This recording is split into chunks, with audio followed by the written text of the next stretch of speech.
Alrighty then, good morning, good evening, good afternoon, and welcome. Frickin' I knew this was going to be a thing. Good morning, everyone, and welcome. My name is Michael, I'm the Dead as a Gamer. Welcome to Pathfinder 2nd Edition Gatewalkers, where apparently my service that I am utilizing for character tokens is maybe down. I don't know what this spinning thing is. I was praying that it was gonna be fine, but it's a thing. Yes. Okay. Let me just do something real quick. Sorry. Schoolie, I entertain the audience while I do this. Yeah, sure. That's entertaining.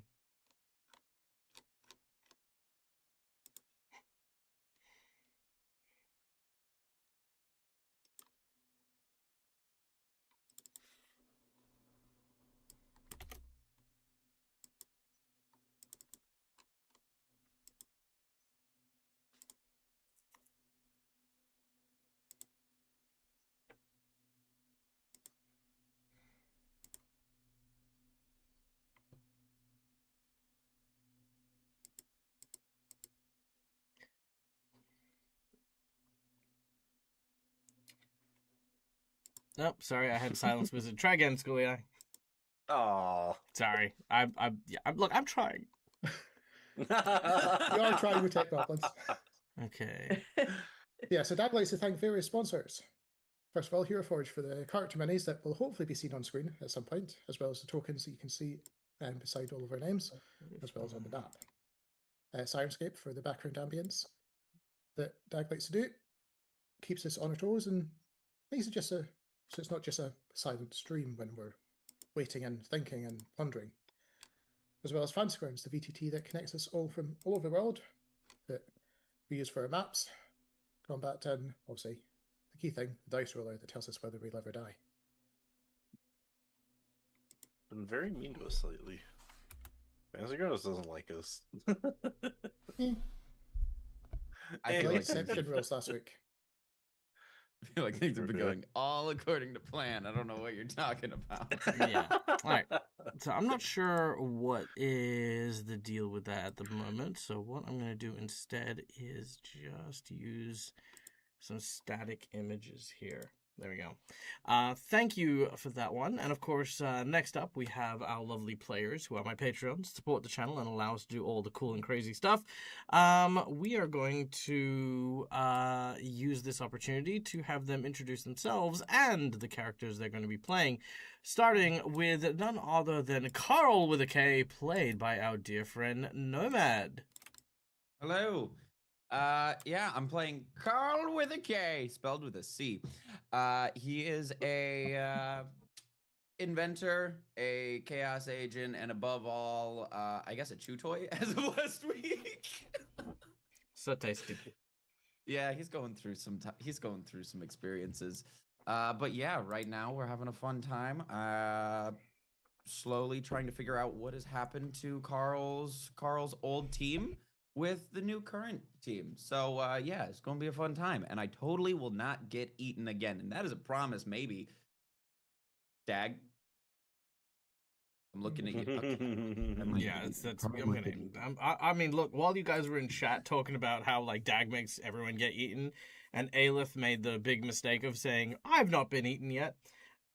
Yep. So what I'm what hearing is happens when Carl's you're- off the chopping block. Yes. Sorry, Aelith. Sorry. Yeah, Oh look, Aelith is also the one who I don't can want to eat die. more than one person. I want to have you know. Guys, watch out for a Hydra. Watch out for a Hydra. Multiple heads, multiple stomachs. Wait, is it multiple stomachs? That was one stomach. I'm going down a rabbit hole. heads. Doesn't Hey. matter. A ranged fighter. One stomach, multiple throats. You need to be wary of cows, is what you're thinking of, Nomad. Oh yeah, that's it. That's it. How was that for character introduction, Dag? Beautiful, One love it. stomach, multiple throats. 10 out of 10. That is definitely our next that is our next major romantic interest to this table. Clip that. Anyway, I feel as though I should move on. Yeah, no, take it, please. Okay. Sam Scully playing the former mercenary B03, the angry dwarf, effectively, in theory, protector of the group, or at least that's what he tries to be, because he wants to use effectively their brains to solve the mysteries. He thought himself to be the sole survivor of the wipeout of his mercenary group back in the day. Although he did find that there was someone that came to the house looking a bit drawn. Although last time Bill saw him, he was pretty sure he was cut in half, so things could be afoot for Bill. Mostly things And, that are feet tend to be afoot. Hello, I'm Neil from Immersion Diversion playing Rongul. Rongul is a La Junta from Castrovel, a planet in the stars, away from Galarian. He traveled with this group when they came to Castrovel, and he went with them because he wished to learn more about the universe, but mainly he was helping their friend because, he was helping his friend Clint Westwood help them, and then he ended up going with them with Clint. And but Clint kind of went off on his own, and I'm currently traveling with them to find out more about their planet and more about their creatures on their planet. But he also wishes to start a guild in the future of, of adventures of both Castrovellian and Galarian now that he's been here. So if there's a chance for him to go to other planets, maybe he kind of makes a, galactic guild. And he found out that there's some group in space that doesn't like that, and so thinks he's That's not a what bad they guy. didn't like. Yeah. No, they didn't like. In him going to actuality, Rongul is this delusional Lashunta who is banished from his planet because he came up with the random tradition that no one else follows, where whenever he murders someone who is more powerful than him, he usurps their name in order to destroy their souls permanently. After plaguing the planet Castrovel for many years, he was eventually adopted by a large plant creature who served as basically his parole officer, and until that parole officer died, he then escaped to Galarian to once again unleash a spree of devastation and murder to the people of Galarian, bringing chaos and pain and suffering wherever that he goes, so that he can continue to steal people's names and, in truth, send any remnants of their soul and essence into the vast oblivion in whatever name that he now holds himself. Literally, this is the sci-fi version of someone who is going around ripping the face off people and putting it on. I will take your name. You can call all those ghosts. So don't worry, I am your father. I have the same name. I'll look after you, child, until I kill our neighbor. Then I'll take his family. That's right. I did release all those ghosts and screw another universe. I want to point out, sorry, because Kyle is relatively new here. Neil makes the most accidentally unhinged character concepts, right? Like stuff that you just sit there and you're just like, on paper, I could see what the idea was, but on the other hand, you're a fucking psychopath. Right? Like, here's, like, wrap your head around this concept, right? This is a previous concept we had this. Sorry, we're taking a moment, people. Right? Take this concept, okay? A summoner, okay? A summoner. A summoner is a person, a caster, who summons the service of a creature known as an eidolon by, like, drawing forth from the first world, manifesting them, and then, commanding them in battle, okay? Normally they're kind of like beasts or monsters, sometimes aliens or outsiders or demons, like a pact kind of thing, There's different variations of a summoner, but a summoner nonetheless.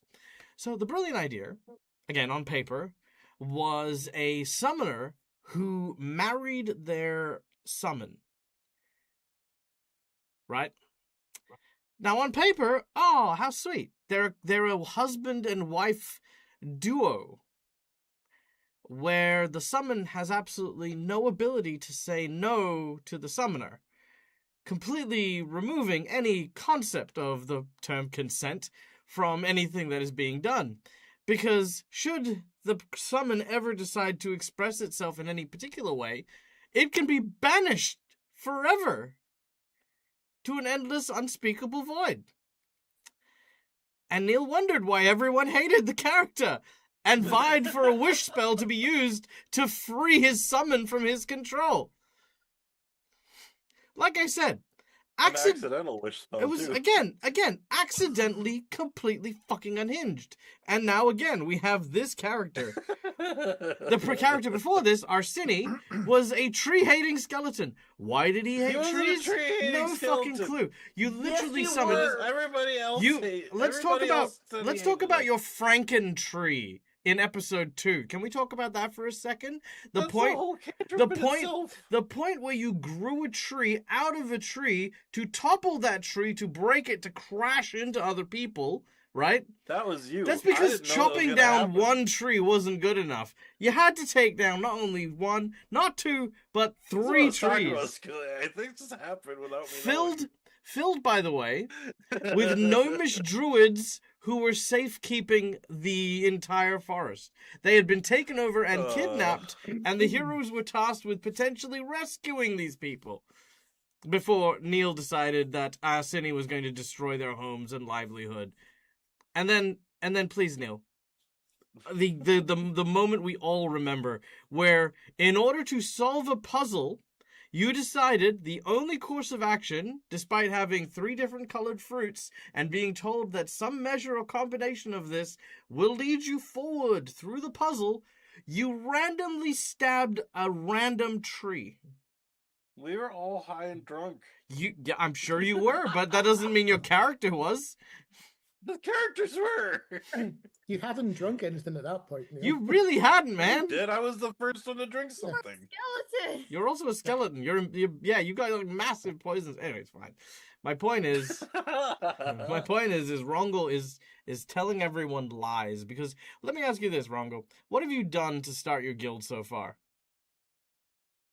I'm gathering information.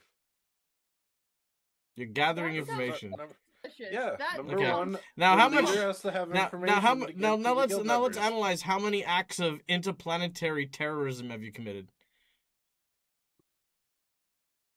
I mean, that's Yeah. one way to gather Not that I know of. information. So Aelith, tell us about your character who's not from space. Yeah. Her introduction to this, two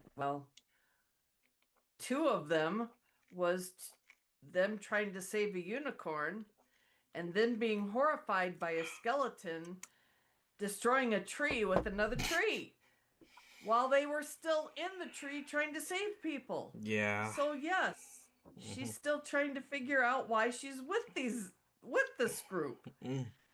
But hopefully we'll get answers soon and go from there.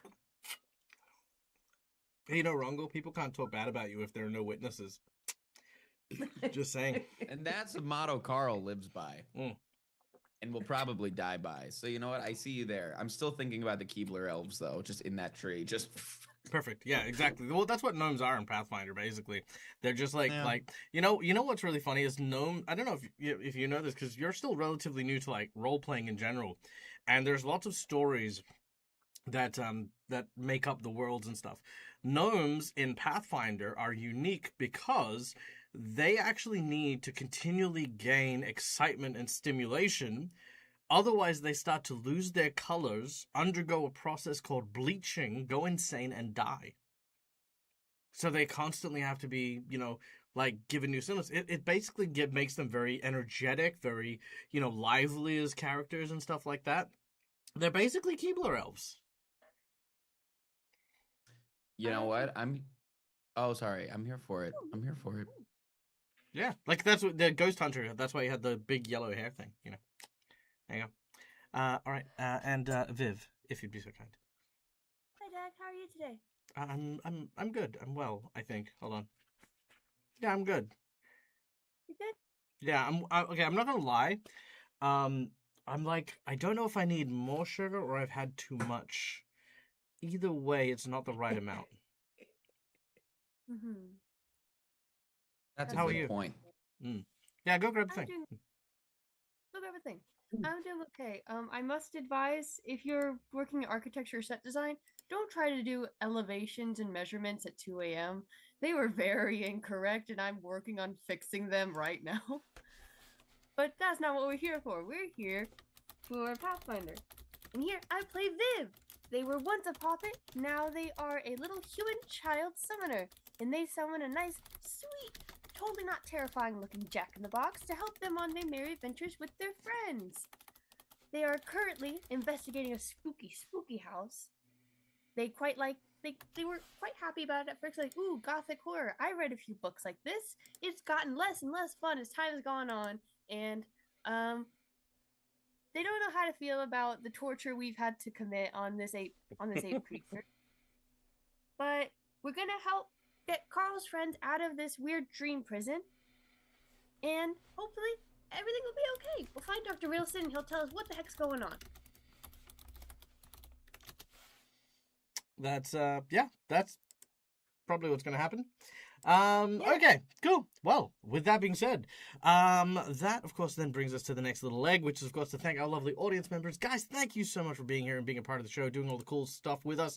We have some monetary donations that you guys can use, as well as channel point donations to play along with us and have a bit of fun behind the GM screen with me.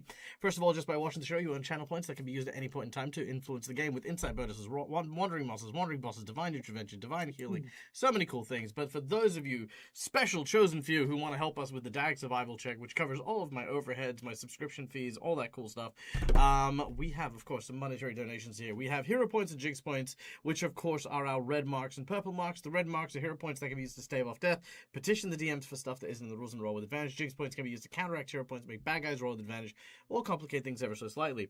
For $10, I will draw from a deck of narrative plot twists, which I will then use to improv and change up the story based on whatever card we happen to draw. Alternatively, you can use that $10 for a draw from one of the tables in my roll and play adventure book, which has a series of randomly made tables for any kind of encounter, which I will throw at my party at an appropriate time. We then have our $20 donation, which is the coveted golden natural 20, because sometimes shit just needs to frickin' work, and that is how you go about getting it to work. For $50, we have two rewards. First, we have our Harrow draw, where I will draw from the deck of Harrow cards. And basically, upon reading the prophecy on the tarot, the heroes for the next 3 games will get a boost to a particular statistic. In this case, this is the Tyrant, which is a crown card, so that would be a charisma boost of 1d4 for 3 sessions. And if our heroes manage to fulfill the prophecy or outrightly reject the prophecy, they will gain a boon, a secret fighting art, or a favor from the entity within the card. So there's that. We also have the boss buff, which is of course increasing the difficulty of a challenge, making it insanely difficult for them to deal with, which is always fun. I like doing that. And we have the secret menu item. What is the secret menu item, you ask me, say? And I know, we've talked about it for a while, but you know what? Let's make something really interesting happen. Aelith has been traveling with the group for some time.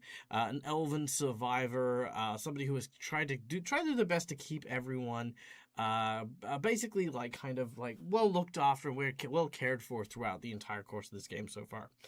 And there was one thing that I always regretted never providing Aelith, because obviously it made no sense for Aelith to possess it, and that was, of course, a shining unicorn horn. Now, somewhere in the adventure, Aelith will, for the secret menu item, come upon a very rare unicorn horn bow. What this unicorn horn bow will allow Aelith to do is Aelith will no longer need to draw line of sight to any target. As long as they are within range, the unicorn bow will pass through allies and cover freely without hitting anything other than the designated target. In addition, the unicorn bow can also transmit spells, not only spells that Aelith will cast, but also spells that others may wish to cast at or through the bow itself. So simply by taking on whichever spell it is, its properties are changed to whatever arrow is loosed from the unicorn bow. So yes, that is the secret menu item, a magic item for Aelith. Cool? Cool. Fantastic! I love it. All right. Well then, without any further ado, let us begin.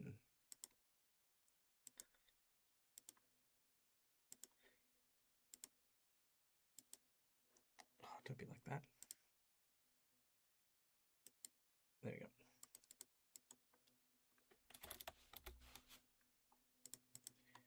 When last we left off, our heroes were at the Riddleton Estate, a small manor at the outskirts of the city of Lepidstadt in the lands of Ustalav.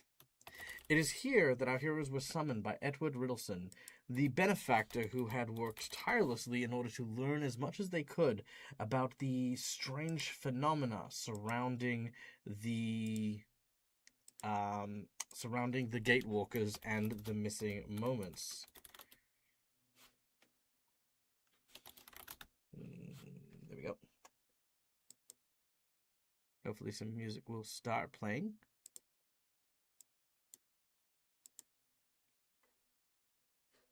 No.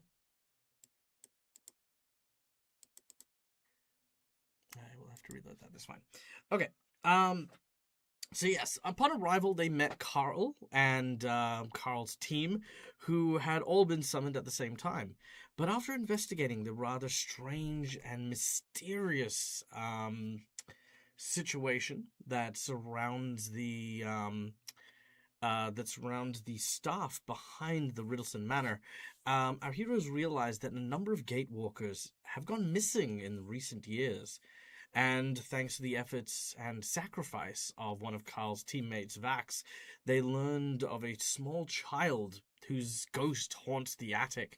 One who also, like the other Gatewalkers, was summoned here, only to then mysteriously be killed, and whose ghost was then devoured by a large, ominous creature who knew exactly who our heroes were, claiming that they were early and before their time.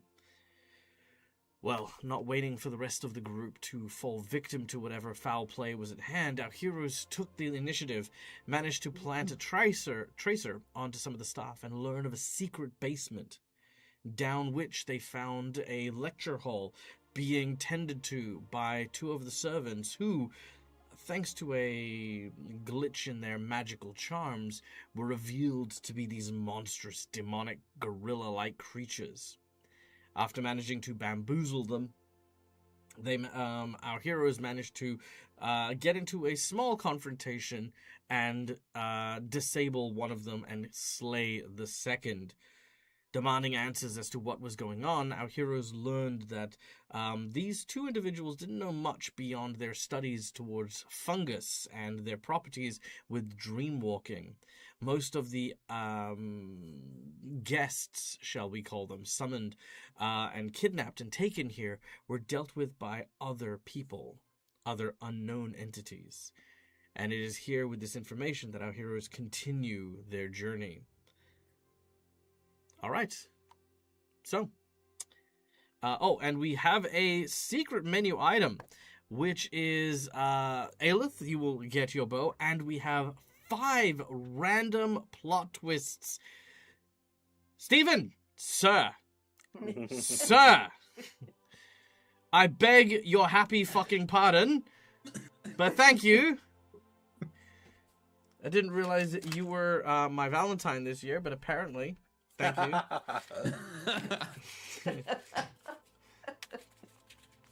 All right. I will take it. All right. So 5 plot twists, in addition to the secret menu item. Okay. I would thank you, but also fuck you. 5 plot twists, motherfucker. Okay. Here we go. Plot twist number 1. We have. Ooh, buried secret. Interesting. Buried Secret's our first plot twist. Our second twist of the plottiness is a sanity check. I feel like these are all coded for today's game. It's time for Schooly Eye to experience the joy of excess plot twists. That's fair. Schooly Eye is well known for forcing my hand in this. Okay, here we go. Plot twist number 3 is... Ooh, not black and... Didn't we have not black and white? I feel like we had not black and white on this one not too long ago. Let's Yeah, that was actually these guys. yeah. It was, I think. Yeah, let's try that a different one for that one. Yeah. Witness to history. What the fuck? Okay. I don't want to be a witness to history. Well, I'm gonna do something so bad that people are gonna be writing about this for fucking years. That's what's gonna happen to you guys. Anyway, boom! We have Schadenfreude. It's Jack's favorite. Is one of my favorites. I do like that one. And I don't like that one. That one's creepy. Earworm. Earworm's an interesting one. How the fuck am I gonna do earworm? Earworm. Okay, I got this. I got this in the bag. I'm a consummate professional. Consummate. I said consummate professional. For any of you who are fans of Strong Bad, I said consummate fees. Consummate. Okay. Anyway, so interrogated the beast.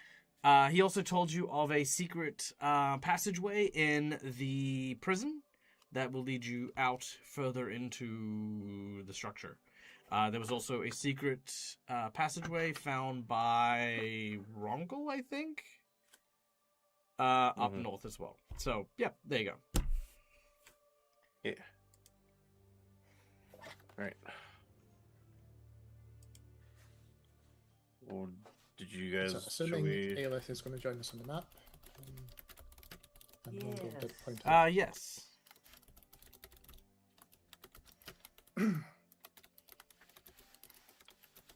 Well, unless anyone says anything else, we know we need to head in. So, Bill, assuming Rongel actually said about that secret door to the north. Yeah. I think I said it, and then when I popped my head through the curtains, and then I saw what happened, I was like, oh. Okay. Yeah. In which case, I guess Bill will go up. Yeah, and you guys go ahead. I'll be right there. I just gotta do something really quick. Carl goes over to the corpse and collects a few ribs, just to save for later. but you're doing it after we're behind the curtain, so we don't see you. Perfect. Now, Dag, question. Is it possible for Carl to interweave the bones into his mech? Like, take the rib cage and integrate it into his mech? Just for visual shock. It's still, like, no practical use to that. It's gonna have a bone mech. I looked away to work on my elevations for 1 second. What Well, the bones? back. Of the demon ape that I was inside of. I got very familiar with the internal workings of this creature when I was in its stomach. So I'm just gonna steal some of its ribs. And Dag's call on the bone mech. Yeah, no, that's fine. Perfect. Happy for that. Sweet. I put the ape's rib cage around the center of the mech. So like as the mech opens, now there's just an outline of the ribs. So every time like the mech opens for Carl to get in and out, it's just the robotics accompanied by like the rib cage unhinging like the jaws of a snake. Nice. Perfect. And then Carl walks through. Hey guys, yeah, we're good. Let's go.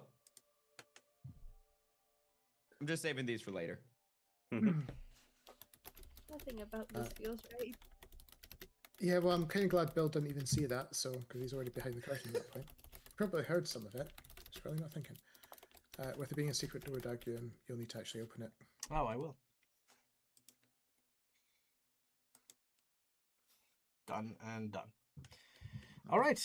At the back of the curtains, a secret door behind one of the old murals seems to give way, and a long passageway lies before you.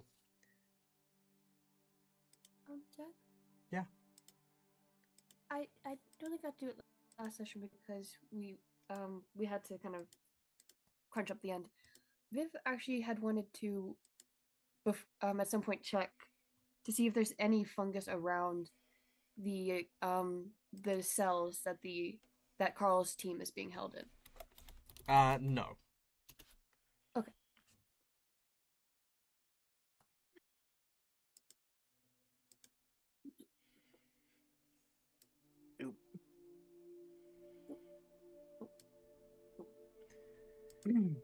We're on an adventure. And we don't know what's in store. Just so Bill is not surprised, he would like to at least put his ear to this door before he opens it. All right, make Okay, a so there's perception another check lecture. as you do so.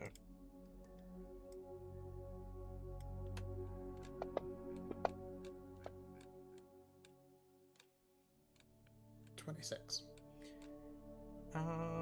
You do not hear any sounds coming from this particular area.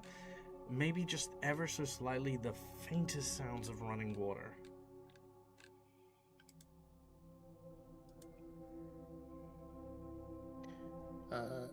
In which case, Bill will just shrug for those that can actually see him, whoever's got the light, open the door and step through.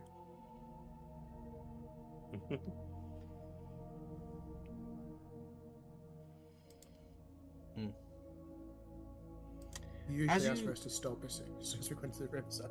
Yeah. As you step forward, the wide room in front of you is bisected by a sewer channel. It is mostly dry with, as I mentioned before, that small trickle of like water that's like kind of like moving through the caked on sludge.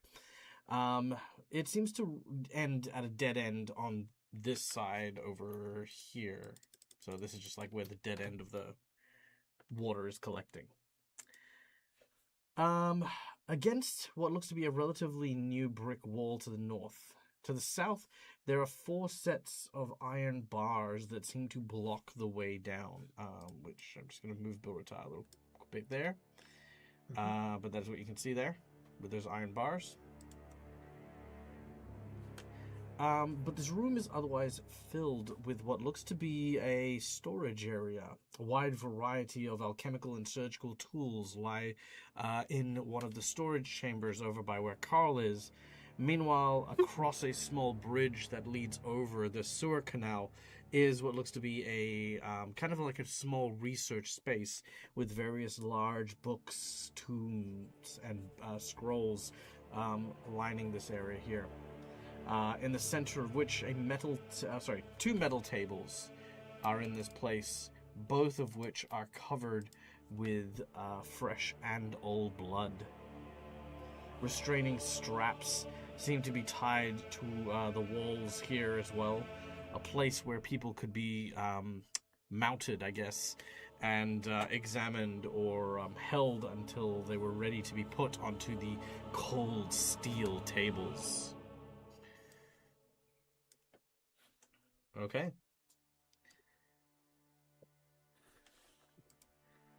That is where you are. Yeah. How's it look, Bill? See, you got there like. Looks like another place that they're doing some experimentations. I'm going to presume at least some of you want to investigate, see if there was any notes to say what has happened to Carl's friends. Yeah, if there's anything in here for it. Okay. Well, if you do that, I'll make sure that you're not interrupted by anyone trying to come up from the other side of the bars. As Bill will then effectively go on watch, looking down the bar corridor, so they don't get interrupted. I'm confused. They said, well, I know they don't seem to know all that was going on, but they said it was all trying to figure out dream stuff. With fungus, why would there be so much blood? If everything's about dreams, why would this be necessary? Maybe this is just a guess, but maybe they actually had to really get in there. You think know, You're really trying to get inside your dreams. Oh dear. That or they were lying. Carl says as he like plays the rib cage like a xylophone, just like. Where'd you get that? No, just kidding. Found it. He wasn't using it. Just kidding. All right. Can we look for notes? Yes, you may. Can we search the crates in this little storage room from when we first walked in? Sure. Let's see. I've got a little treasure list here. Oh, that's the secrets. Don't need that. Here we go. Laboratory. Okay. All right. On the party sheet, I will add to the inventory all of the stuff from the laboratory, which include Cetilish, which is a type of poison used commonly by Darrow. It is a primary derivative of fungus. An Inveigle Ritual Scroll, which I don't know what that does, but it's a ritual scroll. Psychic Colors I'll take that one. Elixir Formula, which is, well, basically, yeah, it's a formula book, so it's a recipe for making a particular elixir. Slumber Wine, as the name implies, and a vat-grown brain formula. So another recipe that apparently teaches you how to grow a brain in a jar.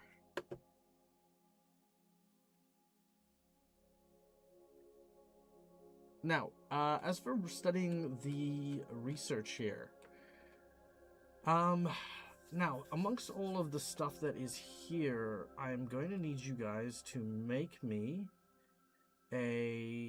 either you can study what's happening here for 2 hours, making a check to see if you can gain some information, or spend 8 hours here and each person gets a piece of information. However, obviously, there's no guarantee you're here alone, and other things might be making their way toward you.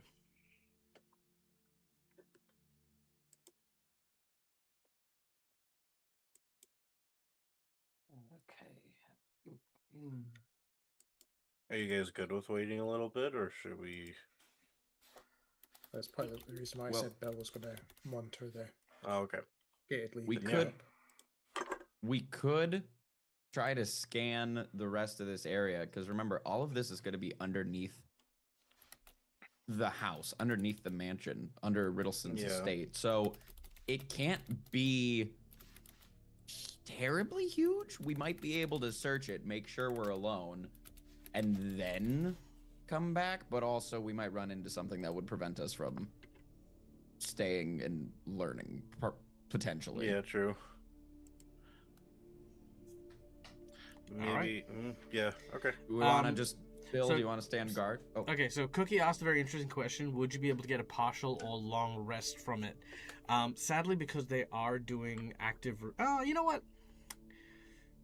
Provided that they don't get interrupted, I will count the 8 hours as a long rest as well. But there is a chance, because I will roll for every 2 hours, so I'll be making 4 percentage rolls for an encounter. Yeah. There's also the fact that we came down here first thing in the morning, so we're not. Oh, sorry, no, we waited. Yeah, till true. or evening, right? Yeah, evening. Yeah, sorry. Okay. Just after dinner. So yeah, everybody's hopefully asleep. But if that's when they're doing all their secret stuff, there's probably a good chance if they're using the cover of night to do all the secret things. What's up, John? No, I was. It was evening. Oh, okay. Yeah, but we were rested Okay. before coming down here, so. All right. Yeah. Let's make a search then. Good. Okay. What look was the around. perception check? Did I What? miss how long for? Oh, was it the 2 or the 8 hours? That's the important bit that I need to know. I think I'm good for just 2. I'll go with the team on this one. Carl's taking the back seat for just going with. Well, it generally means you need to take a vote. Yeah. Yeah. No. So I'm whatever the majority is here. I will. There's also the option to not. So by there's a third option, just keep abstaining, you know going you too, make it so- even numbers, right? Well, not quite, because obviously I just had Bill. Well, Jen, Mac. is okay. Out of character. Is there anything that, because I had missed the session before last, is there anything that we kind of like were pressed for time to get back up, or we kind of just we don't think anything's going to come from us taking longer down here? The staff will definitely know you're missing. Yeah. Yeah.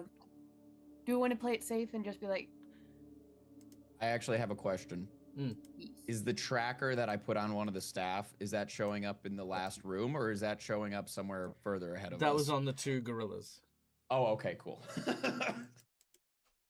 So it is in the room before us. Yeah. That's so we And- found them. And Astra was starting to approach. Yes. But he wasn't gonna be there until after we, or maybe I'm I a don't s- remember. Okay, Yeah. I think I think I that was think- agreement, Doc. let's go for the 2 hours one because our main concern is helping Carl's friends. And if we go for 8 Yep. hours, then that would probably not give us enough time to avoid raising suspicion and then helping them get out. Even if we don't Yeah. fully understand everything, we at least get enough idea that we can at least get them out, and not have all the suspicion before we even try. Mhm. So I say 2.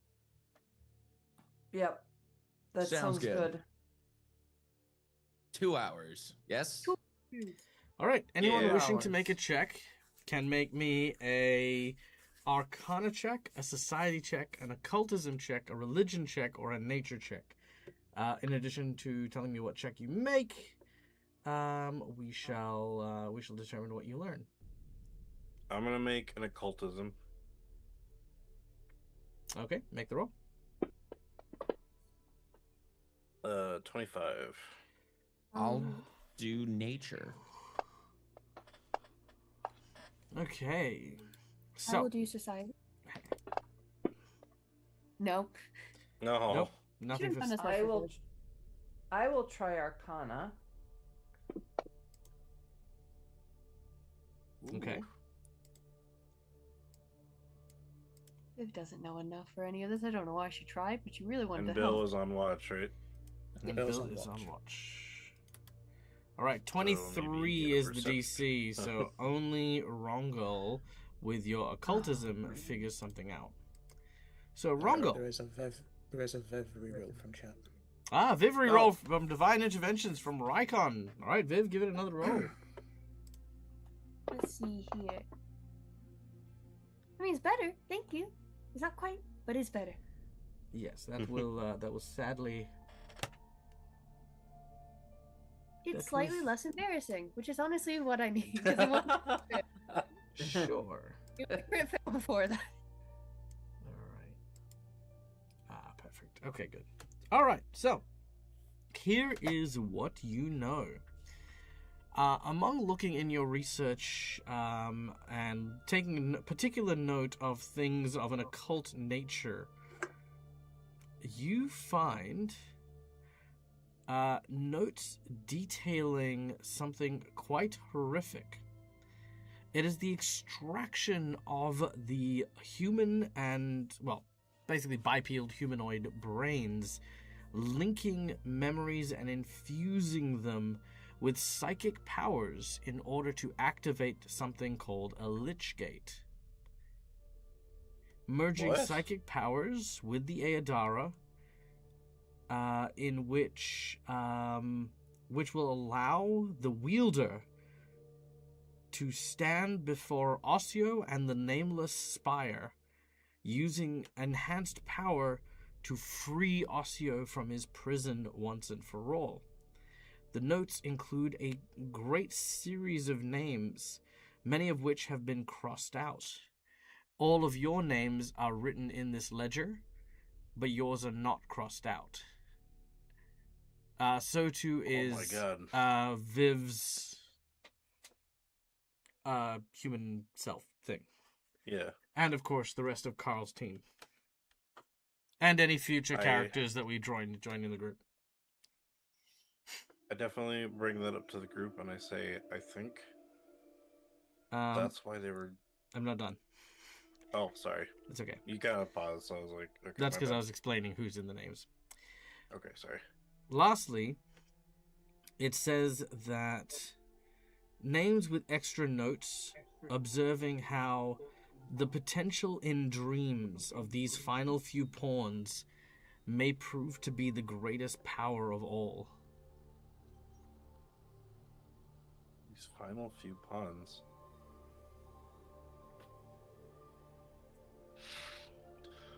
Huh. I definitely bring up to everyone what I've found out. And I say, I think that's why they were collecting or gathering the Gatewalkers. or other Gatewalkers. They were trying to take our. So were they? Did you say they were trying to put psychic energies into new, like other people without powers, or is it just like trying to input it in general? They're trying to collect people with psychic powers and use the Lich Gate kind of like a way to unify all of those powers into one housing. Oh, okay. So it sounds like they're taking the Gatewalker's powers to open a gate. Kinda, yeah. That's why they're killing off the Gatewalkers and gathering them. Or they didn't mean to kill him. I mean, what happens when you take away our powers? We don't even know what happens. This book seems to think that they have a way to just take our powers away. Okay. I don't know. We are also going to be playing the Buried Secret card here, and saying that in addition, you find another piece of information. That I have prepped the next test sample, and it is ready in the trophy room. The trophy room. Yeah. It seems they've succeeded.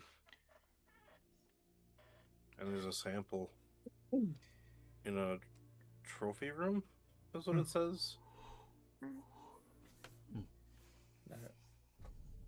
Above the table, I'm going to remind Carl and Rongo that the butler was off to prep the trophy room for you guys, remember?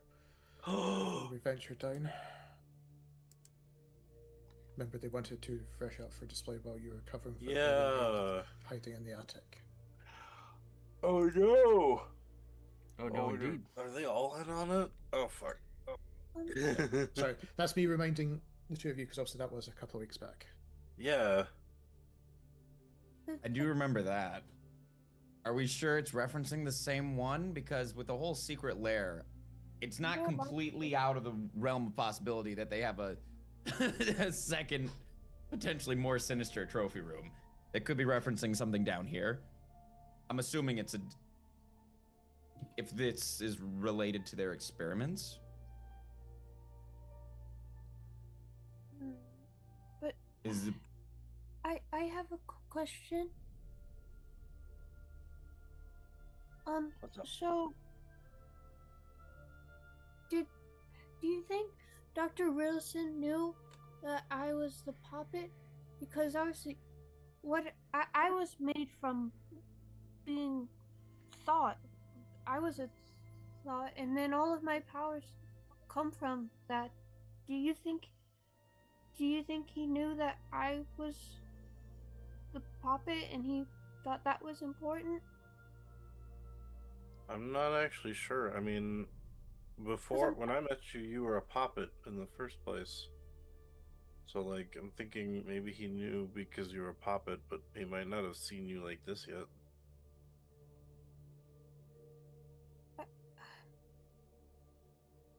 I still don't quite understand everything, but do you think that in the trophy room there's gonna be more people that are still alive? Sorry, can I just get a vibe check on where Viv is at the moment? Like, Viv sounds super distressed. Oh no, sorry, that was just me. I can't speak very well because I feel like your energy and Viv's energy, kind of like the way you're talking right now, seems fine. I'm just trying to make sure, just because, yeah, I just want to know kind of where the vibe's at, just so. Oh no, Viv's more curious at the moment. I'm just struggling with my voice at the moment. Okay, because it sounds like the tone you're using is like Viv's about to cry. No, sorry, I do not have sorry, yeah. Nope, that's fine. Cool. All right, carry on. I'm just checking again. Like, if the vibe is that, you know, the puppet's about to like cry in despair from all of the stuff going on, then I'll play to that energy. But I just wanted to be sure before I kind of went down that alley. Nope, carry on. Definitely distressed, but don't worry, not like about to cry distressed. She's like, oh, I trusted this guy. This is great. This feels wonderful. And just checking with the other players. That wasn't just in my head, right? Like, I mean, The hesitation sound did come across that way, yeah. Okay, cool. Yeah, no, you're good. Sweet. All right, cool. Mhm. Thought I might be going mad. Carry on. All right. So yes, Viv is inquiring about whether or not the other missing Gatewalkers likely fell victim to this whole thing. That the names crossed off means that they're all already dead, and like with the ghost child and stuff like that, you know. that's what I'm guessing. We managed to get to Carl's friends in time, but they're still locked up. Or maybe they look like that, and maybe they got their powers taken. I have no idea. We never got a chance to talk to them. Did they, Carl? They didn't seem like they were responding to anything, or we didn't even try to. Oh, they were unconscious in the cells or unresponsive in the cells. Ooh, So then maybe. my initial idea to get some answers didn't really pan out exactly as planned, as he's just like leaning on the rib cage of the the ape. But between everything that you found and some suspicions that we had of Riddleson potentially using Lich Gates to get around as fast as he did, I'm thinking we're definitely going to find some answers further in. Okay. Bill, Viv, didn't you say when Dr. Riddleston contacted you that he was also a Gatewalker? Yeah. But we don't know what he saw in the gates. He didn't tell anyone. Is his name on this list? I'll look through the book and see if Riddleston's name is on the list. Yeah, no, you know what? You'll have a good long hard look. Riddleson's name is on the list. It has not been crossed out. Okay. I just turned to Ilith and say, yeah, his name is on the list, but it's not crossed out. Just like ours. I'm not sure if it's any point, but his name is actually the first one on the list. Oh. Was he the... He's the one that's been calling us all here. So if we're I at, wonder if he's the first Gatewalker. That wouldn't make sense, but... Well, this could also just be his research. He knew he was one, so Yeah, he went true. number one. And these are just the order of everyone he's found. We're just at the end of the list because we're the last ones to manage to find. Yeah. first name on the list at the very top right corner, just signed it. Property of. Myersenny's name is just a question mark. Like, is he dead? It's filed in his cabinet under incriminating evidence. Found it in a filing cabinet labeled blackmail. Wow. Man. Either this is Dr. Wilson or it's someone who has access to all the stuff in his house, but either way, so this means they knew about all the nightmare stuff too, like the man in the ram skull mask and Kanmipo. Yeah? They would have known about all that jazz, all the nightmares that were attacking the Feywilds? Maybe. I'm gonna guess so, because they clearly know more than we do right now, and it seems like Riddleson is at the center of all of this. It's his house, his secret lab underneath his house, I'm assuming. His name is the first one on the list. Whether or not he knows what's going on, he knows more than us. Whether it's he knows everything or there's somebody else, there's definitely answers to be found. And I am curious if this trophy room reference, is that referencing upstairs, or are we gonna go find something else in these in the hidden hidden lair? I'm honestly not sure. Is there anything past this little sewer grate? Yeah, a continued corridor beyond to another set of 4 iron bars.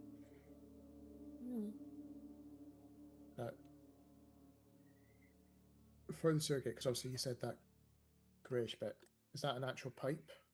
It's not a pipe, it's a sewage drain, but it's like it's caked in stuff, right? So if you were to, like, say, take a stick and stick it into it, what you see as the ground is maybe about like a foot deep muck. Okay, and the bars, do they actually go across the great bit? Sorry, that sewage bit as well. No. The bars only go across the walkway, not the sewage. You can literally walk through it in order to get to the other side. Well, to avoid, say, like a Viv jumping in, Bill's basically going to try and swing around the bars. Very well. Make a acrobatics check. Could I argue athletics if I'm just trying to... You could argue it, around? but I'd say no. Fair enough. Yeah. Oh, that hovered on the Oh, 20. Dang it.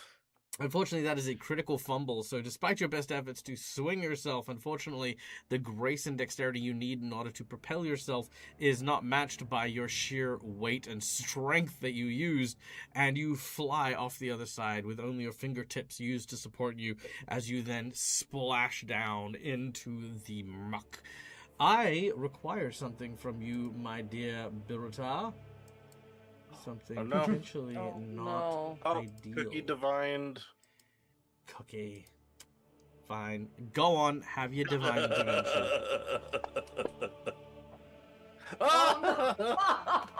Mwah! I'm gonna play Schadenfreude. So, Nothing, Fair enough. nothing happening in game. That's just Dag at the moment. yeah. No, it's something's happening in game. So, in this particular moment, there are no reflex saves. All of you are caught with a sense of mirth, having seen B03 perform this very, very brilliant maneuver, only to see that not only did B03 fall, but did a perfect pirouette in the air whilst sailing across the room, smacking into the wall on the other side, and then landing face first into the muck. As B03 pulls himself from the slimy, very, very grotesque stuff. There is going to be a fortitude save. Ooh, a critical success. Ooh. All right, I need another fortitude save.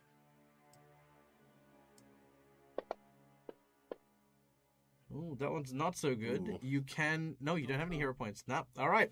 B03, you feel something slither down your throat. Ugh.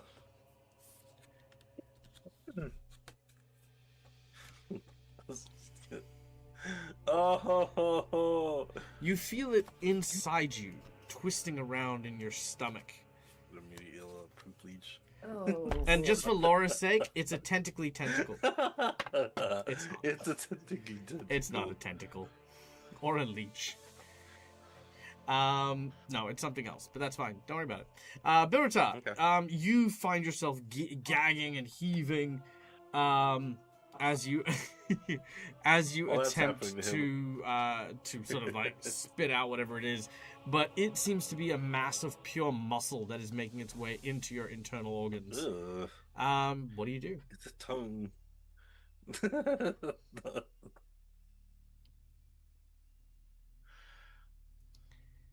Are we able to interject, or is this just Bill right now? Only Bill sees this. You guys are all Oh. busy laughing at Bill Oh, Yep. because of the I'm Schadenfreude. busy. You don't think it's serious. You don't get the impression that something dangerous is happening.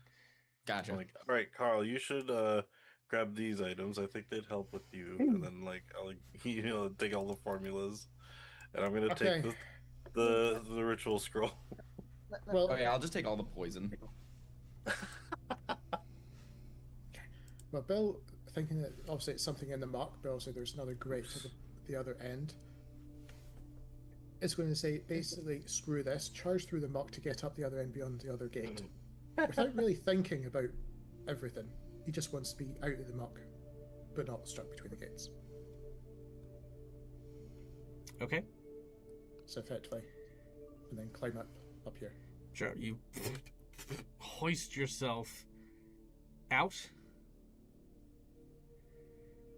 And then effectively start trying to heave. All right. Yep. Cool. At this point in time, everyone can see B03's made it to the other side. Bill. Yeah. I know Bill charging ahead without the group. Always goes well. Wonder what that's like. Yeah.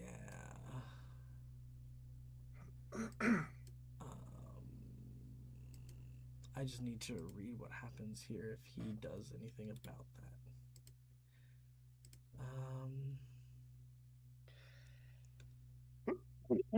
The temperature in the room as you enter plummets, dropping it to freezing temperatures in the span of a few heartbeats. A moment later, frost rhymes around the edges and corners of the room. B03, you are now separated from the rest of the group as a wall of ice now blocks the path to the north as well as the west. As this happens, you can see your breath floating in front of you, and from above, this black inkish ooze begins to flow and fall down from the ceiling. Was it this guy again? Yeah, this guy again.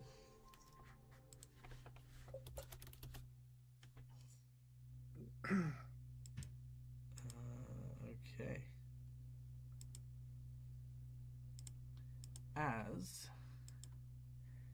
emerging is, of course, as we described before, this creature here, which oozes his way down as multiple eyes, Piscine in nature, find and lock onto purchase with you. Ah, it's you. Still far, far too early. I remember you. I remember... yes, here we go. I remember when we first met. We knew back then the time would come where once again our acquaintances would be met and Osseo will rise again. Do not worry. Do not hurry. Osseo will be with us once more. You'll find one of the Blessed Ones contained beyond 3 vault doors. It will be able to hasten your return should you desire to seek Osseo out sooner than anticipated. Alas, you may need to search around for the combination to the door. I don't recall its detail.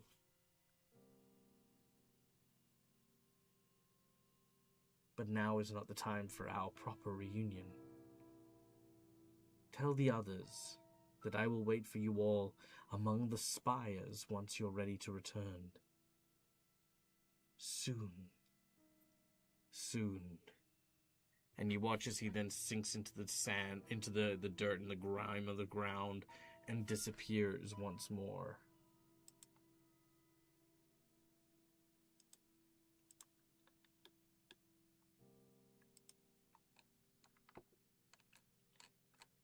Okay. At this point, I presume the rest of you seeing ice will run to kind of sort of help, chipping and breaking at the ice bits before it collapses. Yep. Bill, you seeing Yeah. the others on the other side of the ice as they have managed to create a passage to you.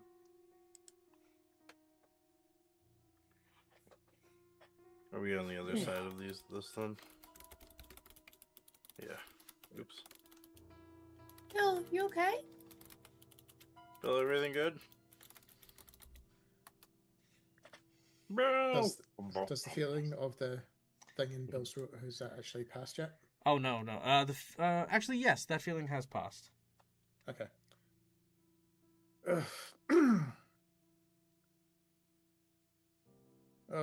Other than feeling as though I might have eaten some of that sludge.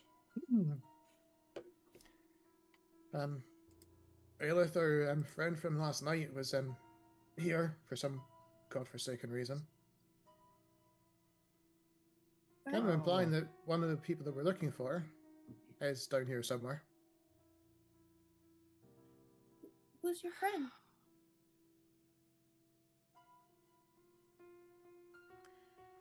I don't think we ever got the name. A name sticks in your mind. You've never heard the name before, but for some reason, when you think of it, the name Ogmanzorius comes to mind.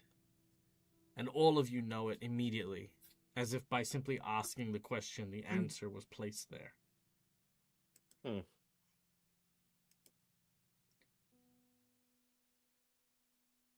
Viv, don't worry.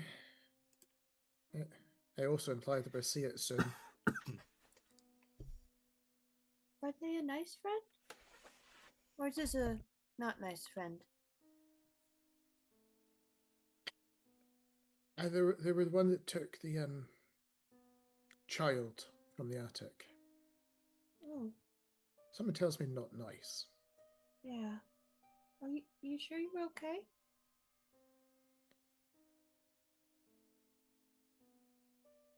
Well, apparently I need to work on my acrobatics a bit more. Yeah. That was kind of funny. It's 10 out of 10 on the dismount, though. Bell just shakes his head at those responses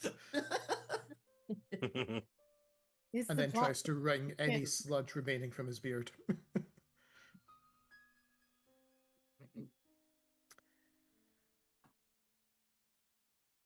Well, should we look around more down here? Well, if we have a moment, there is something Carl would like to do in preparation for whatever we're about to find, but... Sure. Let me just very briefly describe the room. Okay. So, now that you've had a chance to take a good look at the room that you're in, the room appears to have once been a large reservoir, but today this rectangular pool is more or less empty. That sludge is kind of caked along the floor here, and right now where the bars were was like kind of an upper area, and then the pit that kind of leaks underneath, as you can kind of see from the map here.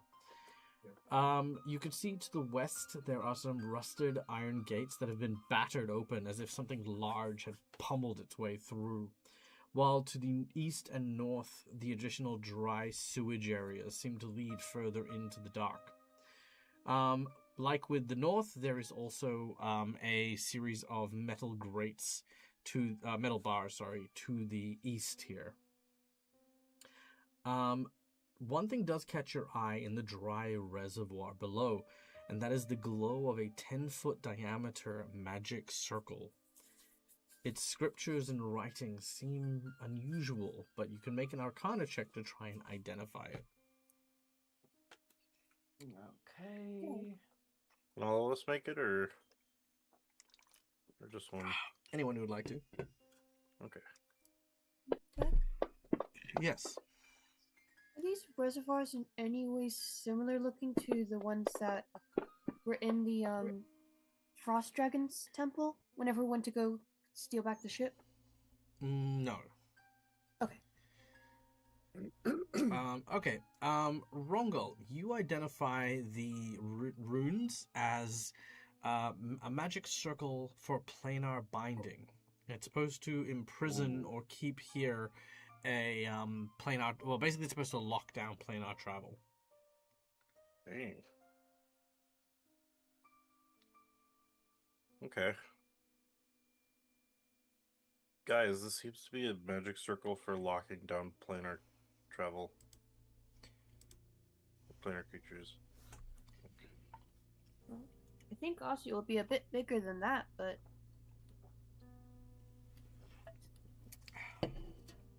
something is definitely. Now, I was just going to say, Bill just asked one point. You said planar travel as opposed to planar creatures, do you think this is how he plans to, or whoever plans to teleport to Osseo? Oh. It was planar travel, not creatures, yeah. Like locking down a creature, or was it locking down like a... Michael? Both. Okay.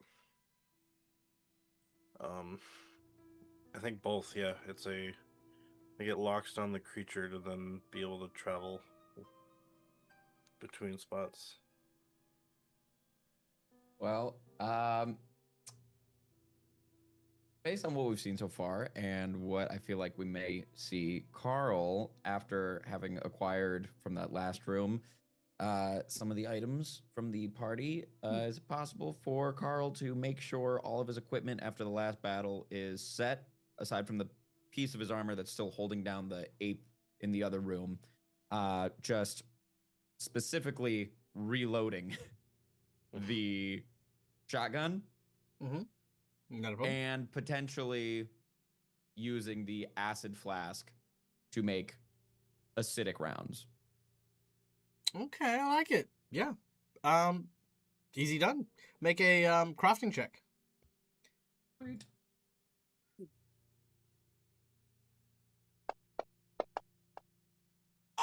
Oh. I'm glad I didn't say acidic and explosive. Oh no. Well, sadly, Wow. sadly, with a natural one and a critical fumble, you blow up the rounds that you try to make, spraying the entire area with a caustic acid. We're gonna just give you 1d6 persistent acid and see how long it takes for that to neutralize. You guys can heal obviously at some point or another, but maybe the last round, maybe the last 10 rounds, who knows? Carl. Seeing that, Rungo's just like, I think maybe I'll hang on to these other formulas in case. Hey, Rongo, you got another acid flask? I've got an idea. No, as I hide the rest of my cloak. Oh no. I'm gonna take the other two. Oops, that was Okay. Let's see. First of all, I'm gonna just deal you just 3 points of normal damage from the explosion. Then let's go. We have. I'm gonna take that. Oh, I gotta do that thing, don't I? I'll take this formula No, I didn't do it right. and Persistent whatever this 1d6 unknown acid. alchemical item. You've got a semicolon spell circle on tag. Oh, freaking. Thank you. I'm There sorry, it is. were we- Okay. All right, that is still persistent. Let's keep going. Were we told what the unknown alchemical item was that's in the party sheet? No. I think I remember you saying what the potion was, but Yeah, Doug comes did up mention as it, but it's unknown just because- not. Oh, I think that was the it's just not being Satelish. identified. yeah. Carl is melting to death. So yeah, Melting. how do I how does the acid stop? How to not do this? Oh, don't worry. You take We'll get there. We'll get It's there. the DC 15 check Yeah. for it to be. Yeah. You gotta wait till you roll a 15. You But just that's keep- okay, because I'm just counting up how long it would take. And you'll get Can a we chance to heal all assist the and damage. try to like clear it if we've got like I don't know if we have towels, but If you have no, don't but think- it'll eat your towel. does anyone got any like water? Look, we're not Like dealing with the dilute problem the yet. I'm acid? just counting up how many rounds before you guys Oh, need to okay. deal with stuff. Okay. Got Good it. lord, you are wrong. This is the lesser acid? What the hell? What's in that? Okay, well, to be Yeah, but it's fair, also 20 rounds or something like that. yeah. Oh my god. Good lord. Yeah, fancy grounds is not like Carl. It does not like Carl in the slightest. I mean, even Oh by my accident, gosh. you need to you're like. There should be like a what? Oh, there we go. Okay, there we cool. go. Yeah. All For right. the okay. natural 20. Cool. So the most amount of damage, Carl is going to take is 54 in total. Now, as the acid is slowly, I say very slowly burning through you, mind you, like I said, it is going to take a couple of minutes. You guys will have a chance to react. Unfortunately, you don't have the ability to wipe it off yourself because that is just going to spread it, okay? You'll need something alkaline, which you know, or you would need something that can neutralize the acidity. Unless you have a spell, power, or ability that does so, that, or you can just out-heal it. It's up to you. But the acid is now dissolving Carl. Bill, what did you think was in that sewer? What do you think was in that pipe? No! Bella is actually questioning whether to toss Bella into the sludge, to be fair. Carl wants to just belly flop into the sludge. Any other ideas before this happens? Give me a second. Does Viv know what an alkaline substance is? Viv, you know how to melt someone even faster. I have a good idea. Carl all the while. Guys. Any ideas? Open any ideas. Does anybody have literally No. anything they can do? Now, this is also a very key point. I'm going to raise this above the table. As a party, we do not know that Carl is currently undead. So if we Yeah, try true. to heal him, it would potentially kill him Oh, as well. That's also true. Also, But Wait a minute. we have above the table. Also, we have an item that could, if he dies, bring him back. It just reverses time a little bit. Jumping to that first. Dag, I Yep. have a great question. go. Is now those ribs that I was holding on to for later, I can use those to heal, correct? If needed? Yes, but I think it might work like a med kit, so it might take 10 minutes, which means you'll be able to do it, but after the acid stopped. I was gonna say at this point, can Carl eject himself from the mech? Sure. So the mech is standing separately. Carl is rolling around and trying to still look for anything to get rid of the acid. Okay, sure. Let's start with jumping into the acid as you body slam yourself into it. You start rolling around. Can I get you to make a fort save for me, please? Because this could actually be really bad. Oh no. I was looking to see if I had any thing to dab away the acid, but I don't think it would have helped. Fortitude save. Quick. This one's dropped on Carl, right? I saw that in the corner. You just double click it. Drop it on Carl, just right? drop or- it. Just drop it anywhere or double click it. Yeah. Oh, gotcha.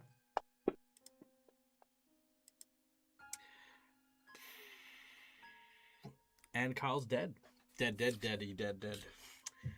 Carl. Action. Kinda, yeah. Oh. So Carl, something does crawl into your mouth, but weirdly, I mean, could I get everyone is Carl- everyone except for Kyle? Can I get you guys to remove your headsets real quick? I will give you a thumbs up when you can come back. Good So- luck. Good luck. Is Carl still wearing his helmet at this point, just out of curiosity? Oh, Dag? it won't matter. Okay, It won't matter. So, Okay. So the thing that is coming after you guys with the sanity check and stuff like that is a creature that lives in this muck. It is the type of undead. Specifically a type of undead that knits itself against the skeletal frame of an already dead creature in order to seize control of it. It's a creature called a morgue, right? So Bilratar has one nesting inside of him waiting for Bilratar to die so that it resurrects as a morgue. Effectively, it creates this fake purple tongue that comes out of its mouth and, talks and yada, yada, yada. Because you're already dead, it would simply take control of you. But here's my thought. What if we have a brief potential collaborative NPC meet Carl meet NPC, and the NPC takes control of Carl and impersonates Carl for the time being, till the group can expunge the morgue. Oh, I'm down. How? Okay, so let's start with some roleplay here, and then when we come back to it, because the morgue is gonna win, Carl will. You'll still be Carl, but maybe a bit stranger. Change your personality a bit. I'll let you kind of decide what you want to do with that, because it's not Carl anymore; it's someone else. Gotcha. Is it going to be someone else pretending to be Carl? I was going to say, is it with the intention of trying to kill everybody, or the intention of trying to do, or just weirder? I'd say there any end trying to. I mean, honestly, still working with the group almost to the same capacity. I'm not going to give you the big secret as to why, but everything the group is doing, this creature wants to do as well. Gotcha. So, just kind of furthering the plot, trying to get them to. Okay. Yeah. Oh, I gotcha. I gotcha. Okay, cool. So, as Carl's brain and mind begins to sort of suddenly and sharply be invaded by the presence of an unknown entity, you hear a voice. Well, this is rather unexpected. The flesh is gone. Only bones and viscera remain, but a mind still wakes. Are you in there? Can you understand me? I can understand you. Who are you? I didn't have a name. I shall have a name. I am... What are you? I am Organa. And I am a organism, a parasite known as a morgue. And I was looking for a new host when I came upon your body. Normally, dead flesh is simple to manipulate, but a mind makes things difficult.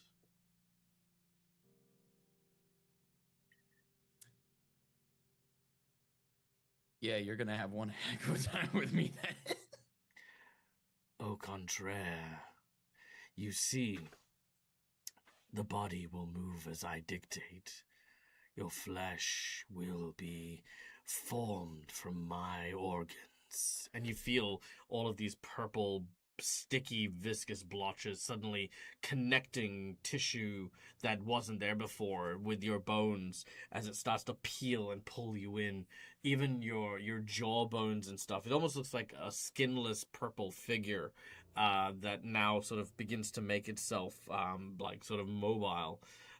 You watch as this like long purple tongue flips from your lips. Well, from your jaw. Well, actually, no, now you have lips.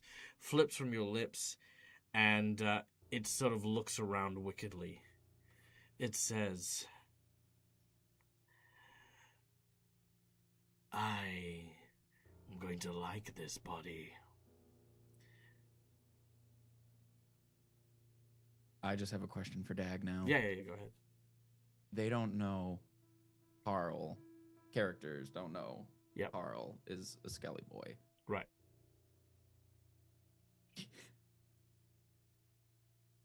First thing when he gets up, yay, nay, take off the helmet. Hey guys, I'm all good. Out of the muck, and then they see the skin. Oh, yeah, that'd be cool. I Fake can skin. let you describe it. Yeah, I can let you fake. describe No, you describe it. I think it sells it better if you describe it. But yeah, sure, he takes Gotcha. off the helmet and maybe say, like, is the acid burns bad? But it's actually you're unharmed, and that could be the first clue that, something's wrong because you are completely unscathed from the appearances. Gotcha. So they just see the flesh, the skin, the lips, Yeah. all Now of we'll the keep hair, everything. Yeah, but we'll keep the damage there, but we won't say anything about that. Okay, ready? Gotcha. Yep. So you are now this person. And yes, he does know your name is Carl because he's tapping into your memories. Gotcha. Really quick, just to confirm, you said don't go in, keep the damage, but don't go into the... Keep damage, but visually you can't visually see it. Oh, okay. So it still hurt, but visibly you can't see the damage. So I can go over the fact that he has skin. Yeah. Okay, Go, cool. yeah. He's got skin and stuff like that, but it's not damaged by acid, which is weird, of course. If you want to pass that off as a lie, pass it off as a lie, but it's just the reality of it. Yeah? Okay. Okay, cool. Sounds good. Putting on your headphones, Neil. Neil should be paying attention to what's going on, but I bet he's instead trying to buy some new shoes on eBay. Neil is gonna be wearing fly-ass kicks. Cause Neil's got them kicks. Yo, Neil's got them kicks. He wears those kicks cause he's Neil buying some. Go, just fine. Ba ba ba da da da da da da da ba da da da da da da Neil da da da da da da da da da da da da da Neil. Yes, that's right. I'm pointing at my head. Not because I'm mad, not because I'm a fucking lunatic, just doing this for fun. Holy fucking shit, Neil. Yeah, you got it? Nope, there we go. Yay! Yay! Sorry, I was looking away when you were doing that. Really? No way. I couldn't fucking tell, Neil. Sorry, I'm sorry. Then I came back to you doing this, so I thought you were still talking to Carl. Like, I was like, oh, okay, he's still going. That was actually pretty funny. You should watch the VOD. It's a whole thing. Anyway. All right. Anyway, Carl, you rise up from the mud. It is basically covering your pilot suit almost from top to bottom completely as this grime just slows off you. Gotcha. All right. Well, then Carl hops back like out of the sewage way, the half pipe, and just for visibility, will take off his helmet to kind of assess everything. Just seeing that he's covered, can't see anything out of the visor. Takes off his helmet, and yeah, just looks to everybody. Guys, how do I look? What's the damage? So is this the first time we see the skull? So, yeah, actually, when you guys when he takes it off, you guys will see Carl more or less, you know, jumping out of the sewer more or less in one piece. You'll see his face, his lips, his hair, his skin. Everything, I mean, obviously just jumped out of a sewer, but all things considered, you know, acid and sewer, he looks perfectly fine. What does he look? What does perfectly fine look like? Well, yeah, you'll see like his skin, his eyebrows, his hair, obviously kind of jostled around like he just, you know, I'm a face planted into pale-skinned some- brunette with a long and luscious beard. I am a Tianese gotcha, man sorry. who is bald. You know, paint a picture. Gotcha, my bad. I'm just like, oh yeah, wait, it's all in my head. So you'll see, I forget out, yeah, it's like, I know what he looks like. Oh man, you can't see into my imagination. Wait, What the you guys hell? can't see this? How You guys can't how do see you me? play this game? It's so inconvenient. It's I have to the thing- it's the explain thing stuff. Right there. You guys don't see it? After he takes Carl's off the his same way helmet, you Arsenio see like was, where he just looks like himself. you see his skin, it's like a light purplish hue. You've got his bushy eyebrows, not a full like beard like Bill, but you kind of got like the initial like scrub, like if you let it grow out for a little bit it would be a big beard, you know, kind of closer to like what Neil's got actually. So you see like his purplish skin, his beard, bushy eyebrows, he's got brown eyes, and yeah, other than again jumping, just getting out of a sewer and running around from the acid burns, everything, all things considered, doesn't look doesn't look too bad. I mean, you know, it's fitting for what you'd imagine somebody like just running around trying to get acid off of them and then face planting into a sewer. So kind of, you know, visibly, like imagine you just went for a jog. Just kind Yeah, of sewer. out of breath, but yeah. He went Still to with there. helmet hair. the sewer. Yeah. With helmet hair. I Oh, what mean, was you it? look- I said with helmet hair. Oh, Because helmet hair. obviously Yeah. Yeah. for better or for worse, you're looking okay. He just looks to Billardar like, what? Yeah, you just made me wonder why you've been hiding your face the whole time. I was expecting a scarred visage that you didn't want to show to the world, because it caused people just to run from you. Nah, you know, the suit's pretty safe. It's you know, why make any why take any unneeded risks? You know, safety in the suit. Now though, you know, never been a reason for me to get out of it before. Just kind of like brushing off the helmet and like getting the mud off the visor. But yeah, why take any unneeded risks as he's just like cleaning everything, trying to get the muck off of him. Now with that out of the way, what were we doing? Well, you're playing around with a silly well, I assume it's acid. Yeah, I and it think just went I'm poof gonna in your just face. hang on to the rest of these, and I'm gonna grab the unknown alchemical item and also the rest of those alchemical substances. Yeah, it didn't go exactly according to plan, but you know what, probably fair enough. You can hold on to those for safekeeping. Hold on to those for later. All right. I'm gonna have So- to do it. Really no. There's so much happening in here. Is everybody okay? Yeah, Are I you think I'm good. I think I'm good. And he, now having cleaned off the helmet, puts everything, you know, back on. hops back into the mech, gets ready to go again. So, how's everybody else doing? We all good? I actually, Bill, I have a question. Oh, it is okay. They'll look at towards Viv's direction. You said that the friend that you just saw, he took away the little kid, right? He kind of ate them and then disappeared up into the, well, I guess the roof. Well, I know this is probably That's a bit stupid, but is it okay if the friend came here? Is it okay if I leave a drawing here? Maybe he'll bring the kid here and they'll see it. Well, he did say we'd also see him past the spires. I'm sure you can hand deliver the drawing then. Bilratar remembers the visage of the twisted ghost getting absorbed by the ink, sort of watching it peel away and sort of come undone in the inky blackness as it struggled against the viscous goo.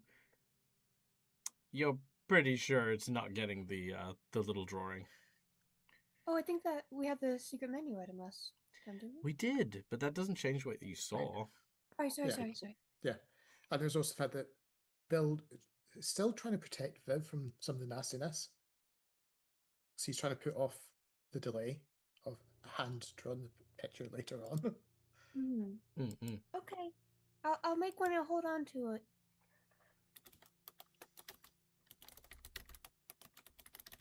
Meanwhile, Bill looks towards Rumble and Ella saying, if that's a teleportation thing between planes, are you lot really willing just to let that just sit here? Considering what we know is going on with... Oh, hell no.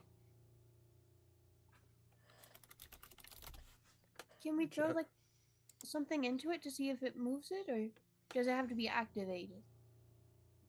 I think it's Do we activated really- to bring something here, but yeah, I don't... Sorry, go ahead.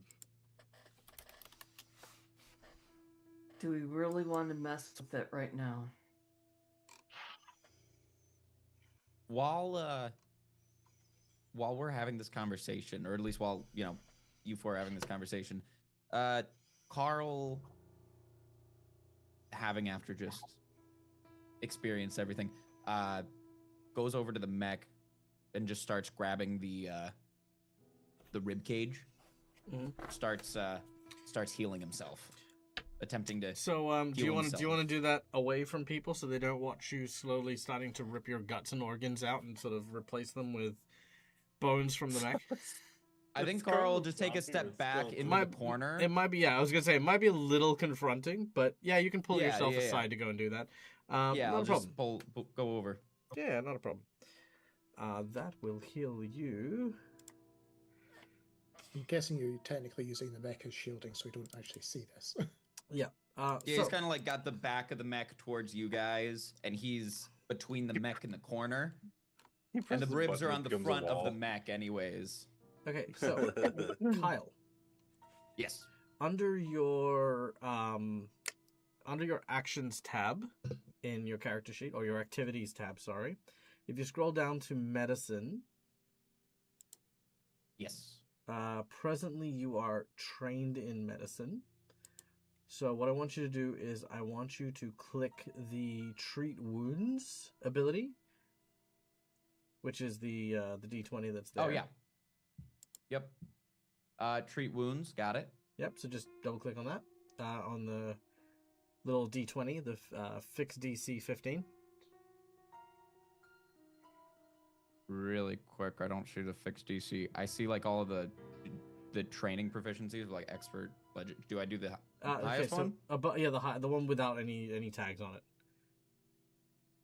Oh, okay, just the basic. Gotcha. Yeah, because Ooh, unfortunate that you are unable to heal yourself with the bones. You do consume them, but unfortunately, the knee bone connected to the wrist bone connected to the rib bone connected to my wristwatch. Wait. He just turns into a bone tumbleweed. Yeah. Unfortunately not your specialty, so Alas, but that's okay. Time heals all wounds eventually. Okay. Alrighty. Where to, ladies and gentlemen?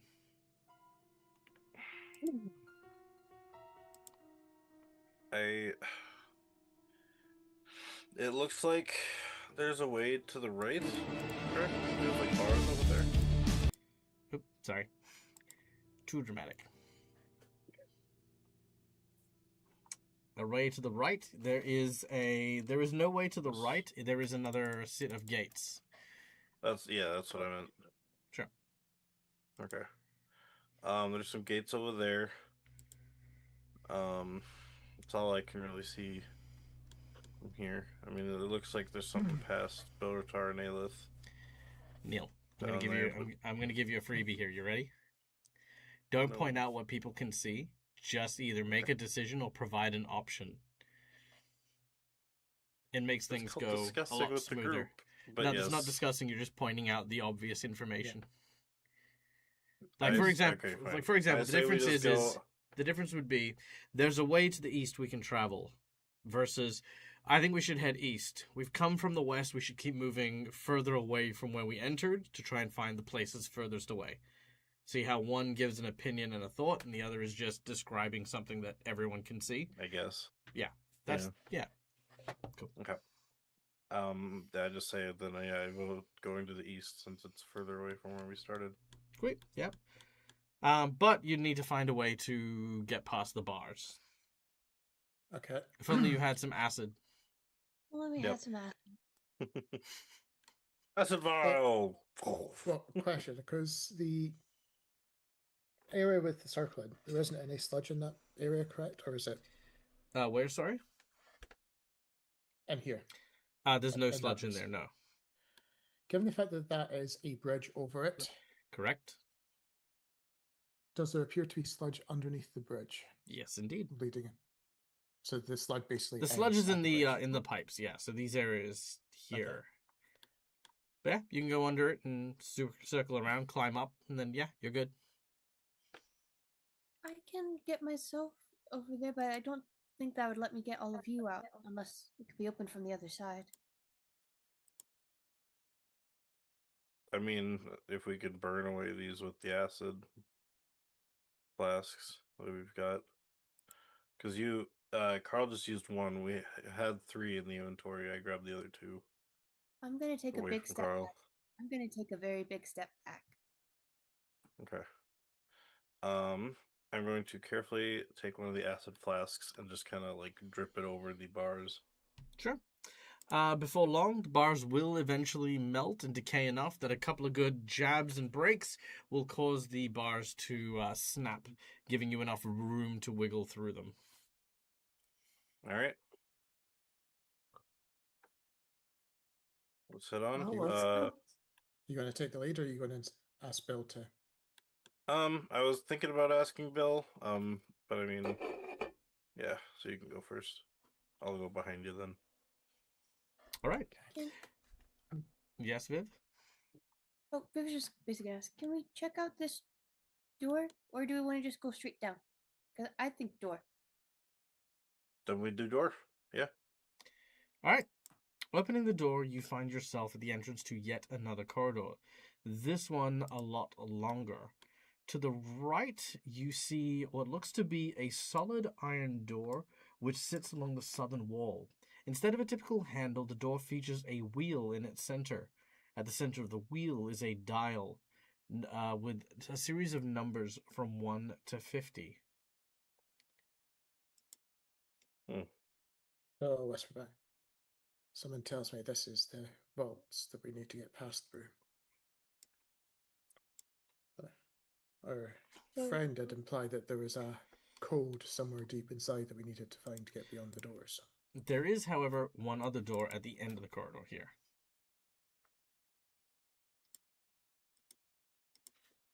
So maybe we explore. Maybe we come back to this door vault, whatever code that's on here. Once we find the code. So, to be It fair, seems there were important two, enough there are if two it's- doors here. One to Yeah. the south, one to, yeah. Yep, and this one right here had the the 1 through 50 numbers on it. Yeah. Yeah. Yeah. So if we find a code at some point, we could come back here. It sounds like. I think maybe if we do that, maybe because that big iron door looks really important. So maybe we look somewhere else first, because I don't. There might be like somebody behind that door, and I don't think I'm ready to fight somebody behind that door. So And the big iron door was that was the giant- vault door, correct, Dag? Oh, So I thought the it was door a big looks iron normal. door at the end of the hallway. No, there's a big iron door to the south, and then there's another door at the okay. end of the hallway. Oh, never mind Yeah. then. Viv, say that. Yeah. Okay. So, okay. Try this door? Okay. Yeah. This sounds like a great plan. I love this plan. This is Oh, the greatest plan. Listen for anything beyond the door first. I mean, nothing known, nothing gained, right? You hear nothing. Well, hearing nothing, Bill will open the door and step through and probably freak out. All right. Behold, for you now bear the sanity check, as well as the witness to history. Ooh. So, this room is a trapezoidal chamber, which seems to be a trophy hall. To the north and south, the doors. To the north and south of the doors, there are hundreds of skulls mounted on various stands. Several humanoid skulls seem to be specially laid out, with skin still attached and relatively intact.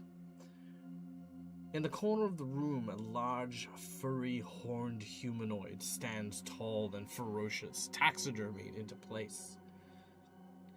In the southeast is a diorama of a strange city, one that is surrounded by stone spires, but the largest display, a vaguely whale-looking entity on a big pedestal.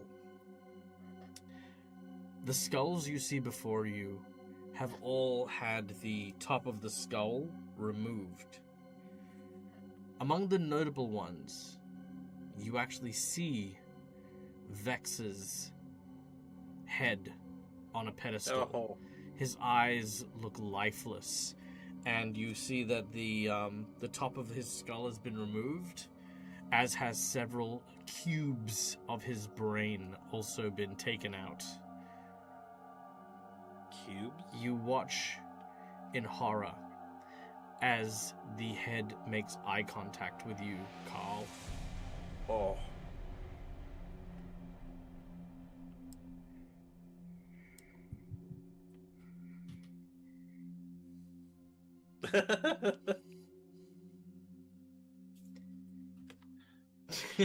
Frantic messages on Discord.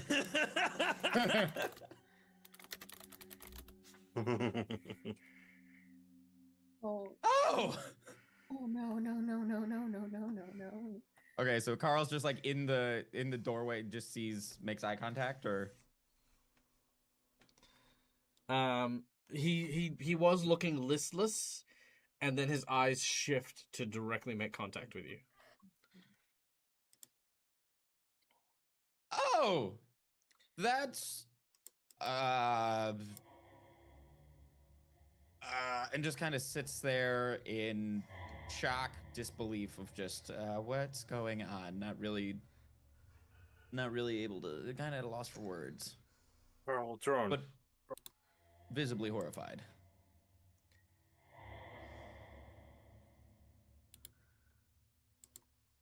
Is everything Wait, all right, Carl? Can nobody else see the skull? Oh, it's a head. I mean- It's the full head. Or the full head. I see the head. Is this of- visible to yes. everybody? Yep. Oh, okay, Oh, Carl do just we like see the eyes move points too? up. Yep. Carl just points. Oh. Just points. Oh. Something tells me he's not getting that medical treatment. A couple towns away.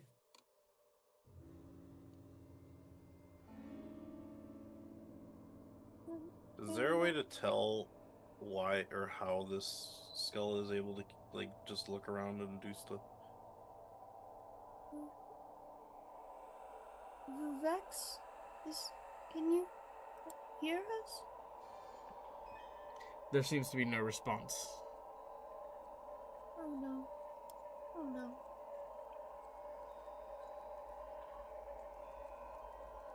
Can I honestly don't know. I want to see if I can make a check to see if there's a reason why his head is still able to like move its eyes around and stuff like that, even though there's parts of his brain missing. But And his whole body's No. missing, to be clear. well, that too, yeah. It's likely some kind of spell, enchantment, alchemical construct, whatever the case is. It is basically, there is no soul attached to this hunk of flesh that is currently being kept alive, likely only to preserve the brain matter in such a way that it can continually be, that bits and pieces can be taken as needed. Can Carl have his head? Like, would he be able to store it? Can Carl just go pick up the head? Yeah, Oh my sure. god. You walk up and he's you the grab next the head. Murphy. Carl snaps out of it and just grabs the head. It's his now. Yeah, this is the new Murphy. You mean We'll Murray? save this for later. What? You meant Murray? Murray, yes. Sorry. Yes, Cool. Murray. Yep, cool. You grab the head and you put it in a bag. Are these? Just like hanging. How about like hanging off of the Please, belt? no. Just kind of like the Please. head just hanging Oh. there. Well, I mean, you wouldn't be able to hang it with anything. Well, it's hair. Does it have its hair No, still, because or remember is the it whole, fully gone? yeah, the whole top. Oh, okay, dome gotcha. is Yeah, then gone, just yeah. put. Okay, gotcha. I thought it was like half, like Right. kind of like hinge situation. Okay, No, it's gone. gotcha. The There only are question I others have as well, is- by the way, just so you know, there are others. You don't recognize these people. One of the skulls bears some of the skulls are children's skulls. You believe one of them was likely the attic whisperer from before, but all of them have that same top of the dome's been removed. Every single skull in this place has had its brain removed. The question I had was whether when Carl was moving around to go and pick up the skull, whether the eyes were constantly just trained on Carl alone. No. It just snapped for a moment. Okay. Ooh. Are these on the gate? The other Gatewalkers?